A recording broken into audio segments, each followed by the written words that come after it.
The most commonly used spells are usually the ones that could bring you the perfect love of your life, a good prosperous business, or even weight loss. Charmed spells are spells that are based on what we call the law of attraction.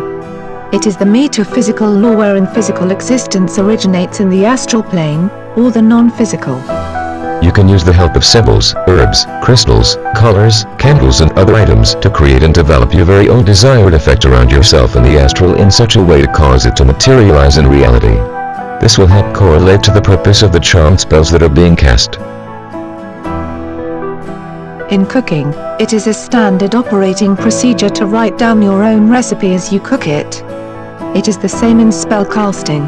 It is always best to write down your very own spell. If you are using somebody else's spell, however, you may tweak it a little in order to make that spell more uniquely yours.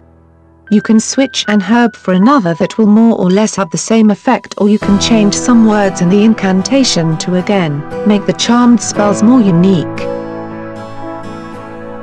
The rule of karma is also practiced in the world of spellcasting. For instance, it is very important to remember that you must never ever cast spells that could directly harm another person in any way, and you should not manipulate a person's free will. You should not make another person do something that they would not normally do, because, remember, what goes around, comes around in a way. You could hit yourself on the back. You should always be cautious on the words that you use. Do not forget to use a spellbinder to prevent any spell that you cast from reversing and turning against you. Always protect yourself from other serious issues that may arise in casting charmed spells.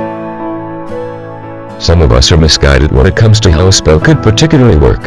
Of course, not like what we usually see on television. You cannot change people who annoy you into a slimy toad, and you cannot turn various liquids into wine. There are lots of sources on the internet if you are looking for the right charmed spell to perform. It is just a matter of finding the one that you really need. You will also need the right materials, which depend on their significance to the spell. The right ambience, of course, is much needed. You cannot expect a spell to work perfectly if you are in a noisy room and if you are quite disturbed. To best achieve your most desired result in spellcasting, a foundation of solid and strong knowledge and understanding is required, not only essential, and of course, it is very important that you believe in yourself and the spell that you are casting. After all, this type of spell, the charmed spells, work best through the law of attraction and visualization. Learn more about charmed spells at http://www.bestwitchcraftspells.com.